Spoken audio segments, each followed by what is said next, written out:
Hai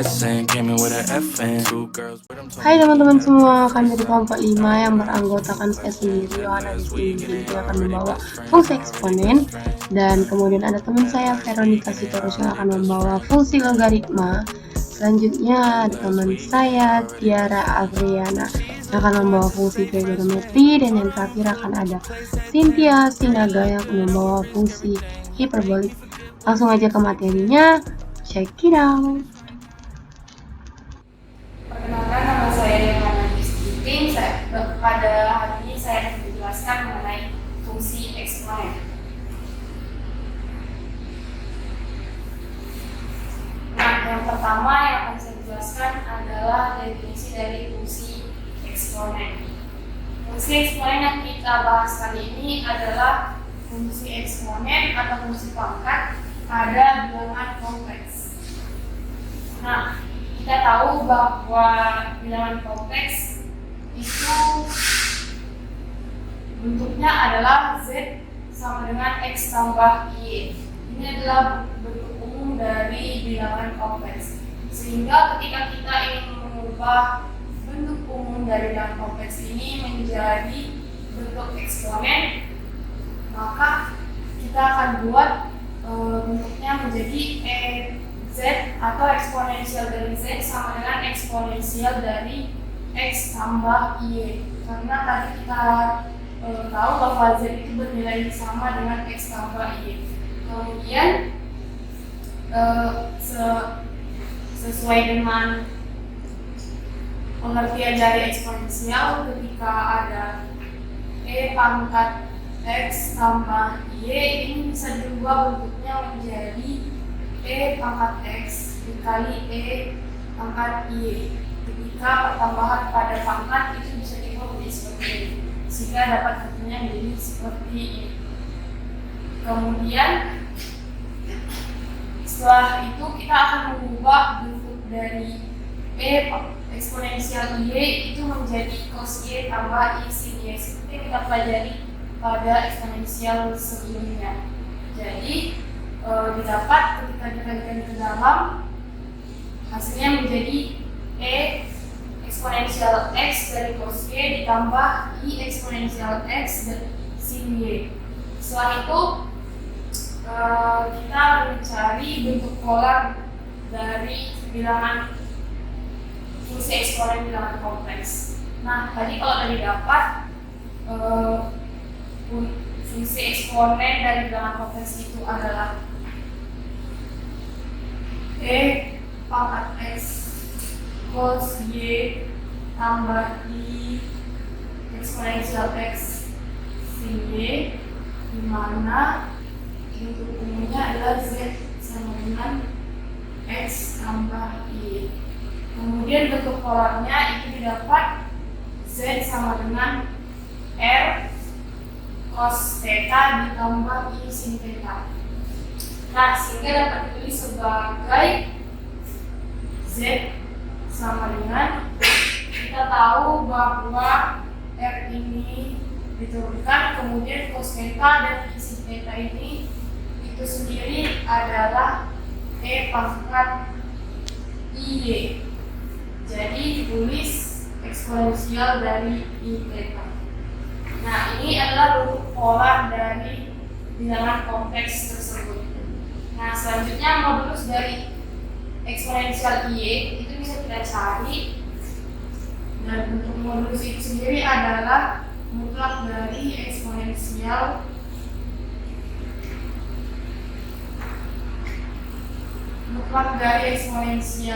Y.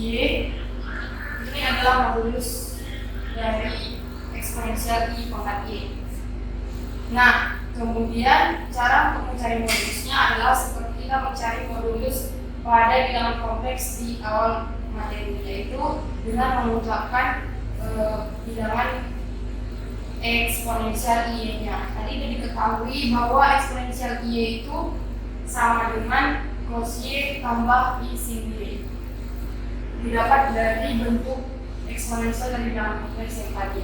Kemudian sehingga seperti yang kita pelajari bahwa jika ada mutlak dari bilangan bilangan kompleks seperti ini akan diubah menjadi akar dari cos kuadrat Y tambah sin kuadrat Y. Karena kita bisa lihat bahwa ini cos Y di sini itu sebagai X-nya dan sin Y ini sebagai Y-nya. Dan kita tahu bahwa X-nya adalah X kuadrat tambah Y kuadrat. Ketika kita mau memoduluskan suatu bilangan kompleks, maka itulah asal-usul dari situ. Nah, kita lanjutkan sehingga kita tahu bahwa nilai dari cos kuadrat Y tambah sin kuadrat Y itu adalah 1 sesuai dengan pelajaran trigonometri yang sudah kita pelajari di SMA. Kemudian akar dari 1 ialah 1. Nah, itu adalah penjelasan dari bentuk fungsi eksponen dari bilangan kompleks, juga modulus cara untuk mencari modulus dari bilangan kompleks itu sendiri. Nah, selanjutnya kita akan mencari argumen dari bilangan eksponen dari bilangan kompleks. Kemudian kita akan mencari daerah fundamentalnya. Jadi tadi sudah didapatkan modulusnya, kemudian didapat modulus dari EZ ialah eksponen dari X dikali eksponen dari Y. Seperti yang tadi kita sudah pelajari bahwa EZ ini sama dengan eksponensial dari X tambah Y, atau bisa kita bentuk menjadi E pangkat X dikali E pangkat Y. Nah, itu dapat seperti ini. Nah, tadi sudah kita cari bahwa nilai dari eksponensial Y ini itu bernilai 1, sehingga modulus dari eksponensial bilangan kompleks kita itu bernilai eksponensial dari X. Dan argumen EZ-nya, argumen dari eksponensial bilangan kompleksnya itu bernilai Y plus minus 2 kali, di mana hanya bisa bernilai dari 0, 1, 2 sampai seterusnya.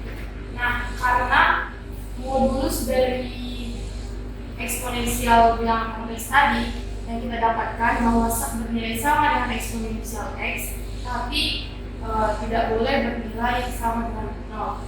Maka eksponensial dari Z itu tidak boleh bernilai sama dengan 0. Nah, keperiodekan dari eksponensial bilangan kompleks itu memiliki periode 2pi, sehingga eksponensial dari Z tambah 2pi itu sama dengan eksponensial dari bilangan kompleks. Nah, daerah fundamental untuk eksponensial bilangan kompleks itu diketahui pi lebih kecil dari Y minus pi lebih kecil dari Y dan lebih kecil dari pi. Contohnya, ini adalah contoh soal dari materi fungsi eksponensial bilangan kompleks. Misalnya ada soal tentukan bentuk eksponen dari bilangan kompleks Z, di mana Z itu bernilai 3 tambah pi. Nah, di sini kita akan mencari bentuk eksponensial dari bilangan kompleks kita, yaitu 3 tambah pi, dan kita akan menentukan modulusnya. Nah, di sini kita bisa perhatikan bentuk bilangan kompleks yang kita punya, yaitu 3 tambah pi. Maka kita bisa dapat lihat bahwa 3 ini adalah sebagai X sesuai dengan bentuk bilangan kompleks, kemudian pi ini tanpa ini, maksud saya pi itu adalah Y-nya. Nah, sehingga kita masukkan kepada rumus yang tadi, di mana eksponensial bilangan kompleks dari 3 tambah pi ini itu sama dengan eksponensial dari 3 dikali dengan eksponensial dari pi atau si pi. Kemudian kita tahu bahwa eksponensial dari pi itu bisa kita ubah menjadi bentuknya menjadi sin cos pi tambah i sin pi. Nah, sehingga bisa kita ubah menjadi seperti ini. Kemudian setelah itu kita dapatkan eksponensial dari 3 itu dikalikan sama minus 1 dan ditambah dengan i 0. Karena kita tahu bahwa cos 90 itu bernilai minus 1. Karena kita tahu bahwa cos pi atau cos 90 itu bernilai minus 1, sedangkan sin pi itu bernilai 0. Jadi kemudian kita kalikan masing-masing ke dalam. Eksponensial 3 dikali minus 1 menghasilkan minus eksponensial 3 ditambah eksponensial 3 dikali i 0 menghasilkan i 0. Atau sini ada eksponensial. Nah, sehingga didapatkan modulus dari soal kita, modulus dari z kita adalah e pangkat x. Karena kita tadi sudah belajar di materi ini bahwa bentuk eksponensial z, modulus dari eksponensial z itu sama dengan e pangkat x, sehingga bisa langsung aja nilai x-nya adalah 3, e pangkat x sama dengan e pangkat 3. Nah, ini adalah bentuk modulusnya. Jadi sudah kita dapatkan untuk soal yang dimana nilai kompleksnya adalah z sama dengan 3 tambah pi, bentuk eksponensialnya adalah minus e pangkat 3 tambah i 0, kemudian modulusnya berbentuk e pangkat 3. Nah, demikianlah materi yang bisa saya sampaikan. Saya harap bermanfaat. Terima kasih. Perkenalkan, nama saya Veronica Pernisius. Di sini saya akan membahas tentang fungsi logaritma. Nah, pada fungsi logaritma kita akan menggunakan yang namanya logaritma natural atau kalau kita simpulkan dia adalah ln x. Untuk selanjutnya fungsi logaritma dari pokok kompleks z yaitu z itu sama dengan r dikalikan dengan e pangkat i dikalikan dengan theta. Dengan r itu adalah modulus dari bilangan z dan theta itu merupakan argumen z yang berharga banyak, yaitu theta tambah 2 kv, yang mana k itu sama dengan 0 plus minus 1 plus minus 2 sampai seterusnya, yang didefinisikan dengan ln x sama dengan ln r dikalikan dengan e pangkat i kali theta sama dengan ln r tambah i dikalikan dengan theta. Atau kalau kita buat secara pengerjaannya kenapa bisa seperti ini, yaitu ln z itu sama dengan ln r dikalikan dengan e pangkat i dikalikan dengan theta.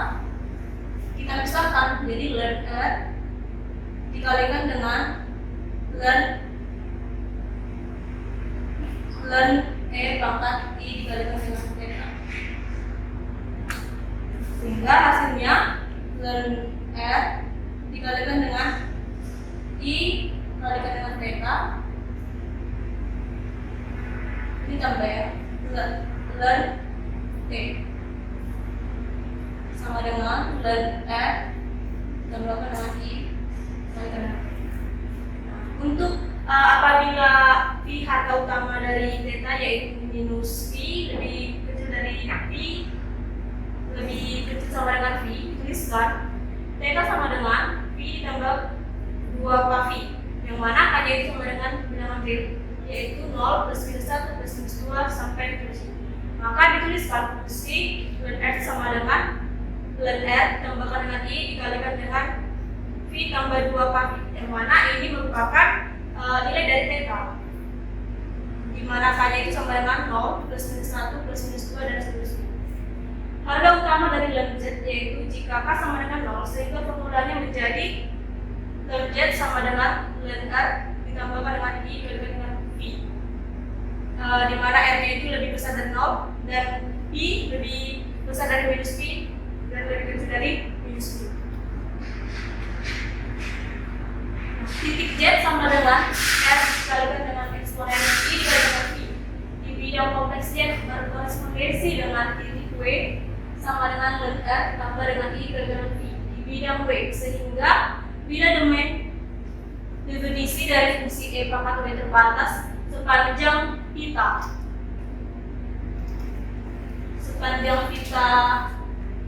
minus V lebih kecil sama dengan imajiner W lebih kecil sama dengan V, maka merupakan fungsi inverse dari fungsi logaritma utama ln Z, dan dikatakan dengan W itu sama dengan ln Z bila dan hanya bila Z itu sama dengan E pangkat Z sama dengan E pangkat W.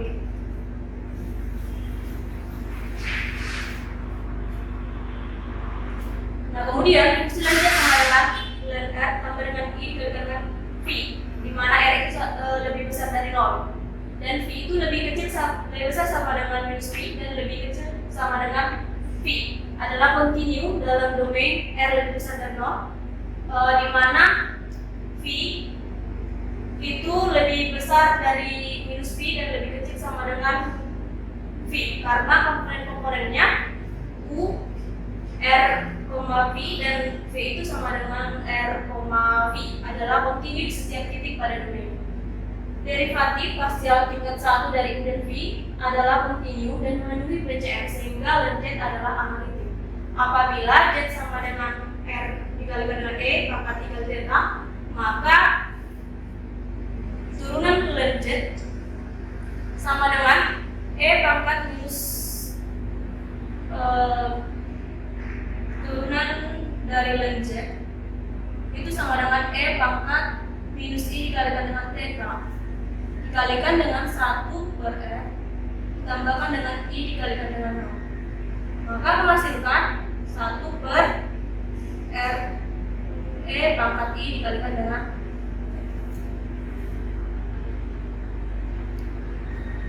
Nah, untuk ln Z pangkat N tidak sama dengan N ln Z, dapat ditunjukkan dengan memisahkan Z itu sama dengan I dan N itu sama dengan 2, maka ln Z pangkat N sama dengan ln I pangkat 2 sama dengan ln minus 1 sama dengan V tambah 2K V dikalikan dengan I sama dengan 1 tambah 2K dikalikan dengan V kali I, di mana K itu sama dengan 0 plus minus 1 plus minus 2 dan seterusnya.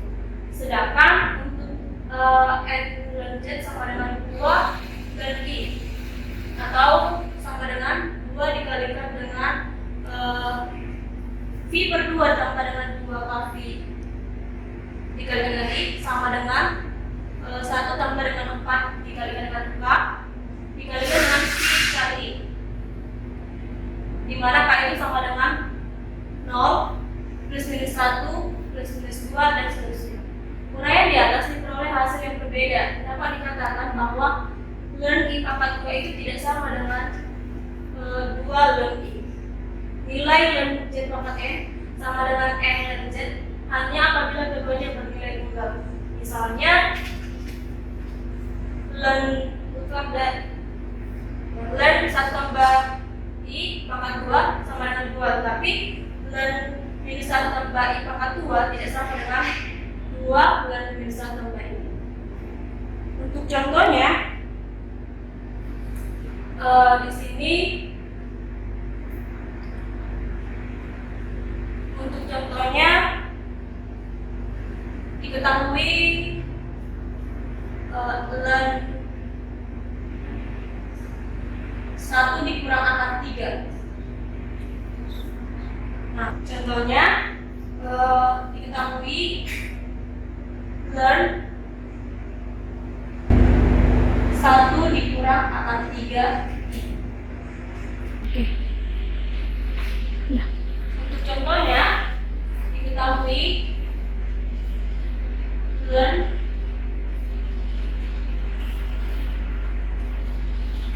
1 dikurang akar 3i. Nah, untuk mengerjakan ini kita menggunakan rumus, sehingga hasilnya 92 ditambahkan dengan 5 per 3 V tambah 2 kali dikalikan dengan I. Maka hasilnya sama dengan 92 ditambah dengan 5 per 3 V dikalikan dengan I. Nah, sekian dari saya. Terima kasih. Baiklah, perkenalkan nama saya Tiara Afriana. Pada kesempatan kali ini saya akan menyampaikan dan memaparkan materi saya yang berupa fungsi trigonometri. Nah, sebenarnya fungsi trigonometri ini kita didapat dari fungsi eksponen. Kita menggunakan rumus Euler yang sebelumnya pada fungsi eksponen itu telah dibahas atau disinggung, yaitu di mana diketahui fungsi Euler itu jika didapat E pangkat IX dan jika diketahui E pangkat min IX. Nah, ini kita buat yaitu persamaan 1, ini persamaan 2. Ketika persamaan 1 dan 2 itu kita tambah, maka dia akan menghasilkan sin Z sama dengan E pangkat IZ dikurang E pangkat min IZ per 2i. Ketika persamaan 1 dan persamaan 2 itu kita kurang, maka didapat cos Z sama dengan E pangkat IZ ditambah E dipangkatkan min IZ per 2. Kemudian untuk fungsi sinus dan kosinus merupakan fungsi menyeluruh sepanjang kombinasi linier E pangkat IZ dan E pangkat min IZ adalah menyeluruh. Kemudian derivatifnya dirumuskan D per dz sin Y sama dengan cos Z dan D per dz cos Z sama dengan min sin Z. Nah, sebelumnya pada rumus Euler dia akan menggunakan cos X, cos Y ditambah I sin Y. Ini rumus Euler E pangkat Y, dan ini untuk E pangkat min Y cos Y dikurang I sin Y. Nah, ini untuk membuktikan daripada sin Z sama dengan E pangkat IZ dikurang E pangkat min IZ per 2i. Kemudian kita tambahkan persamaan 1 dan persamaan 2, maka dia akan menghasilkan E pangkat IY ditambah E pangkat min IY sama dengan 2 cos Y, di mana kita pindah luas, cos Y itu sama dengan E pangkat IY ditambah E pangkat min IY per 2. Ini kan masih dalam bentuk Y. Kemudian kita regeneralisir, yaitu menjadi Z, maka didapat cos Z sama dengan E IZ tambah E pangkat IZ per 2. Begitu juga dengan untuk mendapatkan sinus. Kesalahan ini maksudnya cos Z untuk yang ini. Kemudian didapat untuk yang sin Z-nya ini kita kurang.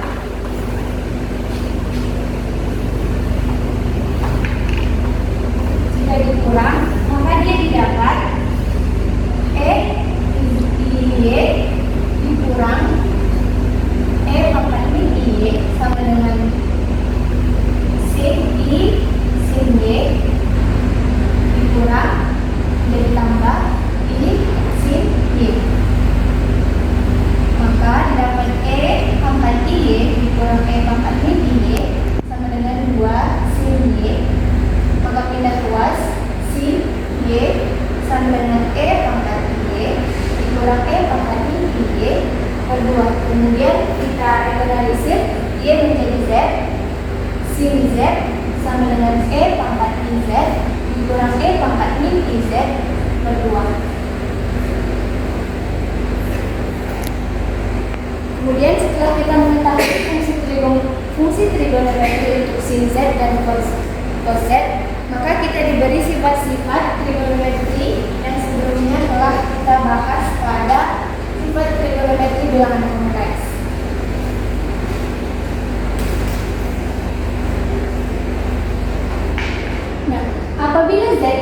Y dengan X sama dengan 0, di mana cos Y sama dengan cos hiperbolik Y dan sin Y sama dengan I sin hiperbolik Y. Kemudian didapat dari dari rumus Euler sebelumnya, yaitu tan Z dia sama dengan sin Z per cos Z. Perlu kita ingat tadi sin Z itu kita dapat dia E pangkat IZ ditambah E pangkat min IZ per 2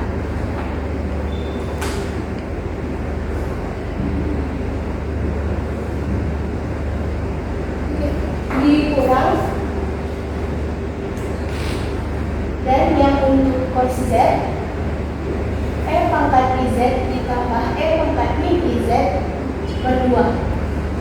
Nah, pada sifat-sifatnya didapat yaitu tan Z sama dengan sin Z per cos Z, kemudian kotanin Z sama dengan cos Z per sin Z, sekan Z sama dengan 1 per cos Z, kemudian kosekan Z sama dengan 1 per sin Z. Untuk membuktikan tan Z, kita bisa memasukkan rumus sin Z dan cos Z. Berarti kita jabarkan sin Z itu kan sama dengan E pangkat IZ dikurang E pangkat min IZ per 2I, kemudian E pangkat IZ tambah E pangkat min IZ per 2. Nah ini kan kalau kita perkan duanya hilang, habis saya.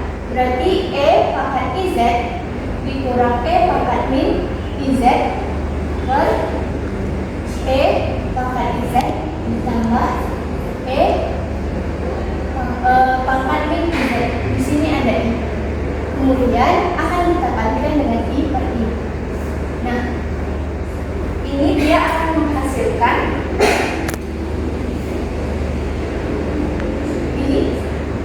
ini E pangkat IZ dikurang E pangkat min IZ per I dikali E pangkat IZ ditambah E pangkat min IZ. Kemudian dia E pangkat IZ dikurang E pangkat min IZ per I dikali E pangkat IZ ditambah E pangkat min IZ. Begitu seterusnya. Namun dikatakan jika kita menjabarkan semua sifat-sifat ini untuk menyelesaikan sebuah soal, dia akan dipersulit. Maksudnya dia akan menjadi lebih sulit. Jadi lebih baik ketika ada contoh soal untuk pertanyaan tan Z, kotanin Z, sekan Z, sekan Z, kita cukup memulai dari sin Z dan cos Z. Tidak perlu menjabarkan dari sini. Jika sudah mendapatkan sin Z dan cos Z-nya, baru kita boleh substitusikan ke sifat-sifat ini.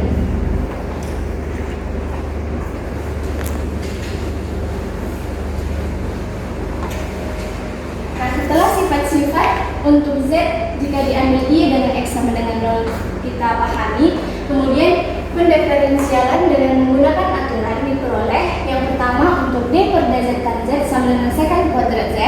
Untuk yang kedua D per dz kotangen Z sama dengan min cos secant kuadrat Z. Untuk yang ketiga D per dz secant Z sama dengan secant Z dikali tan Z. Kemudian yang keempat D per dz cos dikali secant Z sama dengan min cos min dikali secant Z kotangen Z. Nah, untuk definisi yang tadi, sebenarnya definisi ini sudah kita ketahui dari awal tadi, yaitu sin Z ini merupakan rumus dari Euler, yaitu untuk sin Z itu sama dengan E pangkat IX dikurang E pangkat min IX per 2I. Ini berarti dia Y-nya diregeneralisir ke X. Yang pertama tadi kan kita dapatnya sin Z itu sama dengan E pangkat IZ dikurang E pangkat min IZ per 2I. Nah, maka dari definisi ini diperoleh sin Z itu sama dengan sin X dikali cos hiperbolik Y ditambah I cos X dikali sin hiperbolik Y. Dan untuk yang cos Z-nya sama dengan sin Z, berarti dia diregeneralisir ke X, yaitu E pangkat IX ditambah E pangkat min IX per 2 itu diperoleh cos Z sama dengan cos X dikali cos hiperbolik Y dikurang I dikali sin X dikali sin hiperbolik Y. Nah, untuk X sama dengan 0, maka dari dua formulasi terakhir di atas akan diperoleh sin Y sama dengan I sin hiperbolik Y, dan cos Y sama dengan cos hiperbolik Y.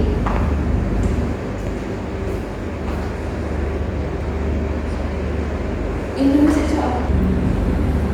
Oke, setelah kita memahami dari fungsi trigonometri tadi, kita akan masuk kepada contoh soal, yaitu tunjukkan bahwa untuk setiap Z di mana E pangkat Z itu tidak sama dengan 0. Nah, dari pernyataan di atas kita buktikan dengan kontradiksi. Dimisalkan bahwa suatu bilangan Z sama dengan A tambah B ada sedemikian hingga E pangkat Z itu sama dengan 0. Maka didapat E pangkat A cos B ditambah I dikali E pangkat A dikali sin B sama dengan 0. Sehingga E pangkat A dikali cos B sama dengan 0 dan E pangkat A dikali sin B itu sama dengan 0. Karena eksponen nyata E pangkat A tidak pernah 0, haruslah cos B itu sama dengan 0 dan sin B itu sama dengan 0. Tetapi tidak mungkin untuk setiap nilai B, sehingga hal ini membukti bahwa tak satupun Z ada. Jadi terbukti bahwasannya untuk setiap Z, EZ itu tidak sama dengan 0. Sekianlah pemaparan materi dari saya, lebih dan kurang saya mohon maaf. Terima kasih. Perkenalkan, nama saya Cynthia Vanessa Parasnaga. Pada kali ini kita akan mempelajari materi fungsi hiperbolik. Fungsi hiperbolik pada analisis kompleks dapat kita definisikan sebagai sinus hiperbolik. Hanya kita baca hiperbolik. Sinus hiperbolik Z sama dengan E pangkat Z dikurang E pangkat minus Z per 2. Kemudian cos hiperbolik Z sama dengan E pangkat Z ditambah E pangkat minus Z per 2 sampai kita akan menemukan konsekan hiperbolik Z sama dengan 1 per sinus hiperbolik Z. Jadi kita akan membuktikan kesamaan hiperbolik.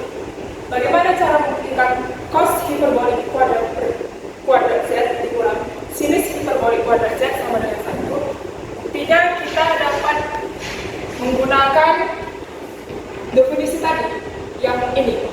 Sinus hiperbolik E pangkat Z kurang E pangkat minus Z per 2. Kita tulis ulang.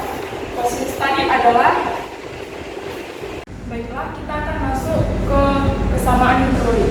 Bagaimana cara membuktikan cos hiperbolik kuadrat Z dikurang sinus hiperbolik kuadrat Z sama dengan 1? Kita akan menggunakan definisi yang sesuai sebelumnya, yaitu cos hiperbolik kuadrat Z yaitu E pangkat X ditambah E pangkat minus X per 2 kita kuadratkan dikurang E pangkat X dikurang E pangkat minus X per 2 kita kuadratkan.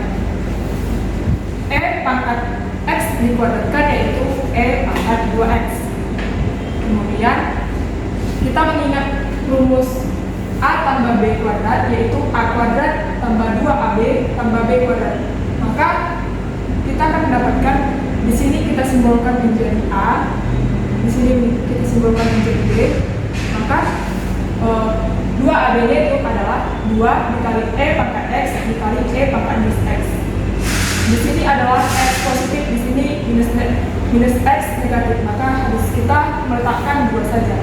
Kemudian E pangkat minus X dikuadratkan yaitu E pangkat minus 2X per 2 pangkat 2, 4. Dikurang E pangkat X dikuadratkan E pangkat 2X ditambah minus dikuadratkan hasilnya adalah tambah 2 ditambah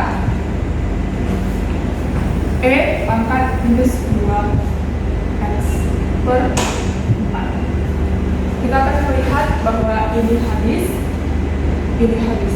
maka hasilnya yaitu 2 dikurang minus 2 sama dengan 1. Kemudian ada 1 dikurang tangen hiperbolik kuadrat Z sama dengan sekan hiperbolik kuadrat Z. Kita akan buktikan 1 tadi kita sudah mendapatkan bahwa 1 adalah cos hiperbolik kuadrat Z dikurang sinus hiperbolik kuadrat Z sama dengan 1. Kita masukkan ke persamaan tangen adalah sinus hiperbolik kuadrat Z dikurang per cos hiperbolik kuadrat Z. Satunya bisa kita bawa ke persamaan cos hiperbolik kuadrat Z per cos hiperbolik kuadrat Z. Maka kita akan mendapatkan ini karena penyebutnya sudah sama, maka kita lihat cos dikurang sin hasilnya adalah 1 per cos hiperbolik kuadrat Z. Kita ketahui itu adalah secant kuadrat Z. Kemudian ada turunan fungsi hiperbolik.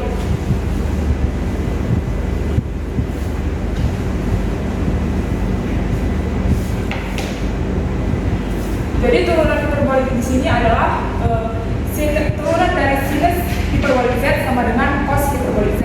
Kemudian cos hiperbolik Z turunannya adalah sinus hiperbolik Z. Lalu bagaimana cara mencari tangen hiperbolik Z turunannya? Kita menggunakan aturan hasil bagi, yaitu U aksen dikali V kurang V aksen dikurang U dikali V aksen per V kuadrat. Jadi kita akan membawa tangen ini ke sinus hiperbolik Z per cos hiperbolik Z.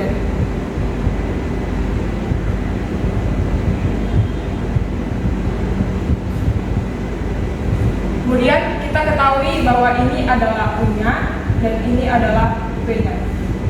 Turunan dari sinus kita ketahui tadi adalah cos, maka cos hiperbolik Z dikali V-nya cos hiperbolik Z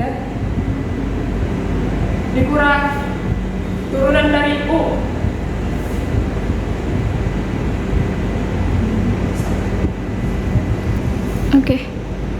dikurang U-nya kita ketahui adalah sinus hiperbolik Z dikali turunan dari cos adalah sin.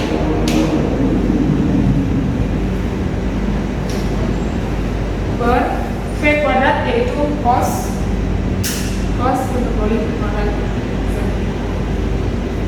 Maka kita lihat bahwa